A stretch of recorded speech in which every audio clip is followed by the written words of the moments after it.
Good morning दोस्तों।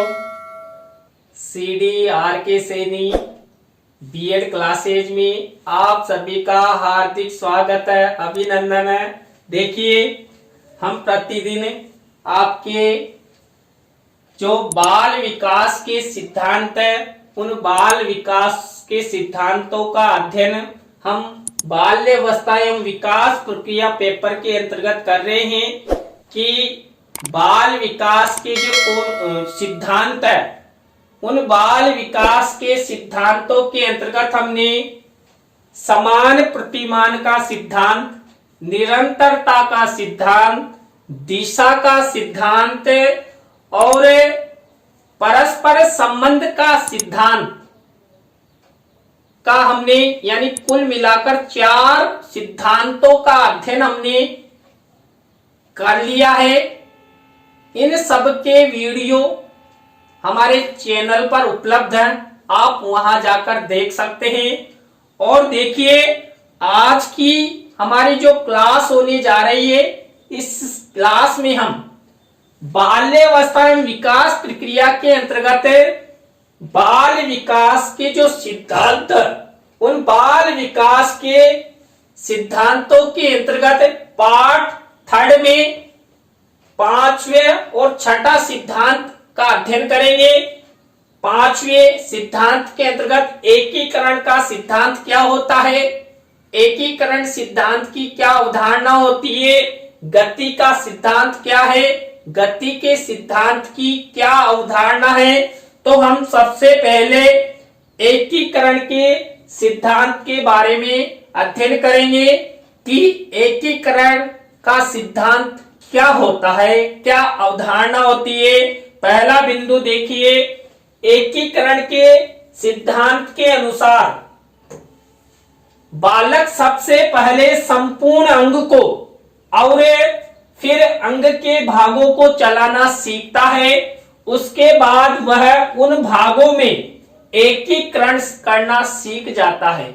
देखिए, एकीकरण सिद्धांत के अनुसार जब बालक का जन्म होता है और बालक जो जो विकास की गति की ओर आगे बढ़ता है, तो बालक में सबसे पहले क्या होता है, बालक अपने संपूर्ण अंगों को और फिर अंग के भागों को चलाना सीखता है, अधिगम करता है। उसके बाद जब फिर बालक की आगे ग्रोथ होती है, विकास होता है, तो बालक संपूर्ण अंग को और अंग के कुछ भागों को, दोनों को मिलाकर एकीकरण करना सीख जाता है। यह सिद्धांत यह कहता है।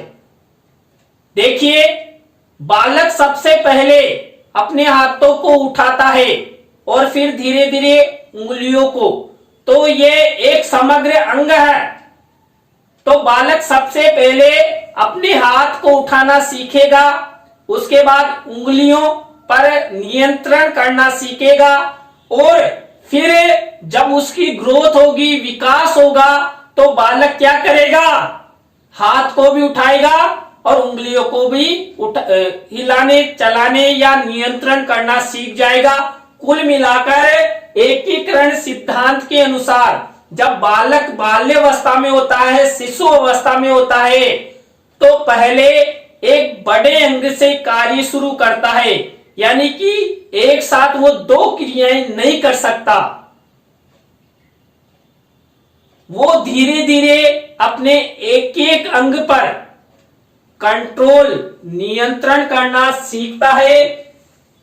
यहां पर उदाहरण भी वही है। देखिए, बालक पहले पूरे हाथ को, फिर उंगलियों को और फिर हाथ एवं उंगलियों को एक साथ चलाना सीखता है। अभी मैंने उदाहरण बताया, वही उदाहरण इस एकीकरण सिद्धांत के अंतर्गत आता है कि वैसे ही पैरों में सबसे पहले बालक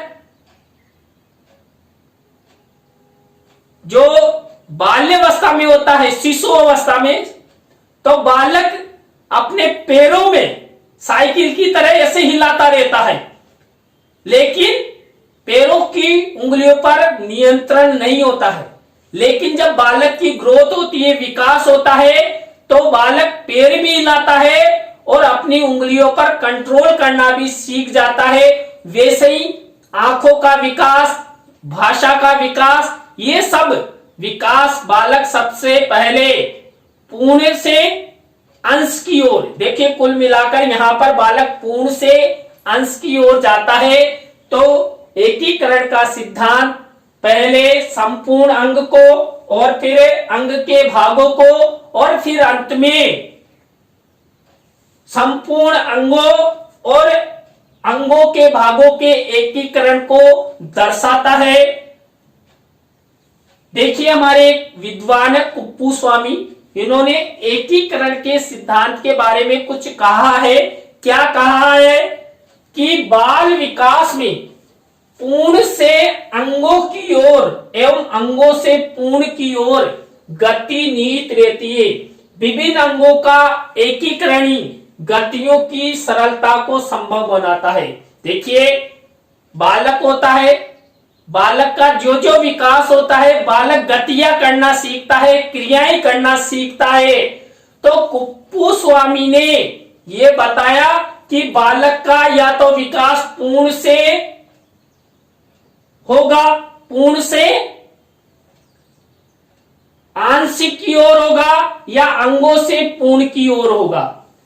यानी कि बड़े अंग से छोटे अंग की ओर या छोटे अंग से बड़े अंग की ओर बालक का विकास होता है और धीरे धीरे बालक उन्हें पूर्ण और अंश में बड़े अंग और छोटे अंग में एकीकरण करना, नियंत्रण करना सीख जाता है। तो यह हुआ एकीकरण का सिद्धांत। इस एकीकरण सिद्धांत के अनुसार बालक पहले शरीर के बड़े भाग पर नियंत्रण करना सीखता है, उसके बाद शरीर के आंशिक अंगों पर नियंत्रण करना सीखता है और अंत में शरीर के समग्र भाग और आंशिक अंगों पर कंट्रोल करना, नियंत्रण करना सीख जाता है। यह हमारे चैनल का कीवर्ड है CDRK सैनी। CDRK सैनी परिवार की ओर से जितने भी चैनल संचालित है, उन सबको आप चाहे गूगल, विडमेट, यूट्यूब या फेसबुक, सभी पर CDRK सैनी कीवर्ड द्वारा सर्च कर सकते हैं। अब हम अध्ययन करते हैं गति का सिद्धांत, कि गति का क्या सिद्धांत होता है, क्या अवधारणा होती है। पहला, गति के सिद्धांत को स्पष्टीकरण करते हुए डगलस एवं हॉलैंड ने लिखा है। देखिए डगलस और हॉलैंड ने गति के सिद्धांत के बारे में कुछ सैद्धांतिक विषय प्रदान किया है। इन्होंने लिखा है, विभिन्न व्यक्तियों के विकास की गति में विभिन्नता होती है और यह विभिन्नता विकास के संपूर्ण काल में यथावत बनी रहती है। देखिए जो विकास की गति होती है, गति का जो सिद्धांत है, उस गति के सिद्धांत के अनुसार जो डगलस और हॉलैंड ने कहा है, उसमें डगलस और हॉलैंड ने प्रत्येक व्यक्ति के विकास में विभिन्नता बताई है, लेकिन विभिन्नताएं भी एक गति के अनुसार होती है और उस गति के अनुसार बालक हो या व्यक्ति हो, उसका संपूर्ण काल में विकास यथावत बना रहता है। यानी बाल्यावस्था से वयोवृद्ध अवस्था तक एक निश्चित गति के अनुसार चलता रहता है। देखिए उदाहरण, जो व्यक्ति जन्म के समय लंबा होता है वह साधारणतः बड़ा होने पर भी लंबा ही रहता है, एक निश्चित गति हुई। और जो छोटा होता है वह साधारणतः छोटा ही रहता है। देखिए गति के सिद्धांत के अंतर्गत मान लीजिए कोई व्यक्ति लंबा है, हाइट उसकी अच्छी है, तो ये नहीं कि बाल्यावस्था या युवावस्था में तो उसकी हाइट अच्छी रहेगी और वृद्धा अवस्था में वो छोटा हो जाएगा, नहीं, उसकी लंबाई वैसी की वैसी ही बनी रहेगी। और मान लीजिए कोई बालक बाल्यावस्था में ठिंगा रहेगा, छोटा रहेगा, तो ये नहीं है कि वो आगे जाकर लंबा हो जाएगा, नहीं।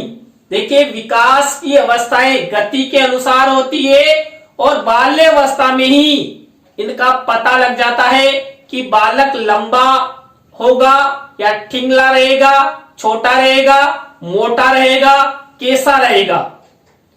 तो गति के सिद्धांत के अनुसार बालक हमेशा एक निश्चित जो बाल्यावस्था में गति होती है उसी गति के अनुसार वैसा का वैसा ही उस समय वृद्धा अवस्था में भी बना रहता है। तो आप सबको बहुत बहुत धन्यवाद।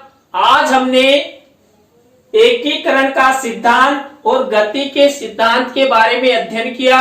आपको वीडियो कैसा लगा कमेंट्स में जरूर बताएं, और यदि आपको हमारी वीडियो पसंद आई हो तो लाइक, कमेंट, शेयर के साथ साथ अपने मित्रों और सहपाठियों को इस वीडियो को शेयर जरूर करें। तो राम राम सा, बाय।